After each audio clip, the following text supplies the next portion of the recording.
स्तंभित रह गए क्योंकि वह अति सुंदर थी। राजा उस युवती की सुंदरता देख उससे विवाह करने का विचार करने लगे। महल पहुंचते ही राजा ने अपने मंत्री से पूछा, हे मंत्री, वह राजकुमारी सी दिखने वाली कन्या कौन थी? मुझे तो उसके रूप ने घायल कर दिया। अतिशीघ्र इसका पता लगाओ। मंत्री तुरंत पता लगाने गया और पता करके राजा को सूचित किया, महाराज, वह कन्या एक बूढ़ी औरत की भतीजी है। रात भर राजा की नींद हराम रही। बार बार उसी लड़की का चेहरा उनकी आंखों के सामने आता रहा।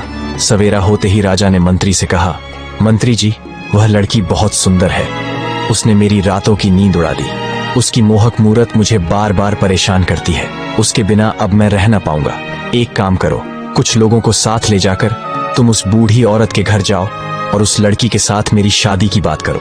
उसी दिन राजा के कहने पर मंत्री अपने कुछ सैनिकों के साथ उस बूढ़ी औरत के घर गया और दासी से कहा कि हमारे राजा साहब आपकी पुत्री से विवाह करना चाहते हैं और आपकी पुत्री को राजा साहब अपनी रानी बनाना चाहते हैं। मंत्री के मुख से ऐसे शब्दों को सुनने के बाद दासी के एकदम से होश उड़ गए।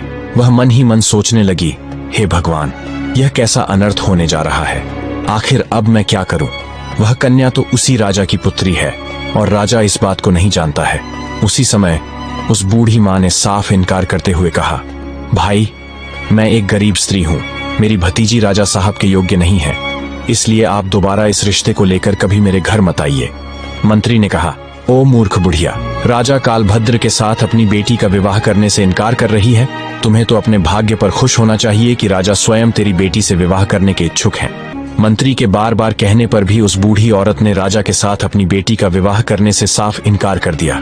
हारकर मंत्री वापस महल चला गया और राजा को सारी बात बताई कि वह बूढ़ी औरत अपनी बेटी का विवाह करने से इनकार कर रही है। अगली सुबह राजा ने उस बूढ़ी औरत को लालच देने का निश्चय किया। उसने कुछ सैनिकों को सोना चांदी लेकर उस बूढ़ी औरत के घर भेजा ताकि वह विवाह के लिए तैयार हो जाए, लेकिन वह बूढ़ी औरत फिर भी राजी नहीं हुई। फिर से मंत्री महल लौट आया और राजा को सारी बात बताई। अब यह सब सुनकर राजा बहुत गुस्से में आ चुका था। राजा ने उसी समय हुक्म दे दिया कि उस बूढ़ी औरत को तुरंत पकड़कर हमारे दरबार में लाओ। हुक्म पाकर राजा के सिपाही तुरंत उस दासी के घर गए और उसे बंदी बनाकर लेकर आए। बंदी बनाने के बाद दरबार में लाकर उस बूढ़ी औरत की खूब पिटाई की गई। सैनिकों की मार वह बूढ़ी बर्दाश्त नहीं कर पाई। कोड़ों की मार पर ढहते ही बूढ़ी औरत राजा के समक्ष चीखते हुए गिर पड़ी और उसने सारी सच्चाई बता दी। वह हाथ जोड़कर बोली, हे महाराज, वह लड़की कोई और नहीं बल्कि आपकी सगी पुत्री है। जब आपकी कन्या हुई थी तो आपकी रानी ने मुझे वह बच्ची मारने के लिए दी थी, पर मैंने मारना ठीक न समझा। मारने की बजाय मैंने उसे अपने घर पर रखकर अपने भाई की बेटी बताकर पालना उचित समझा। मैंने ही आपकी पुत्री को पाल पोसाकर बड़ा किया है। यदि आप अपनी ही पुत्री से विवाह करेंगे तो यह बहुत बड़ा पाप होगा।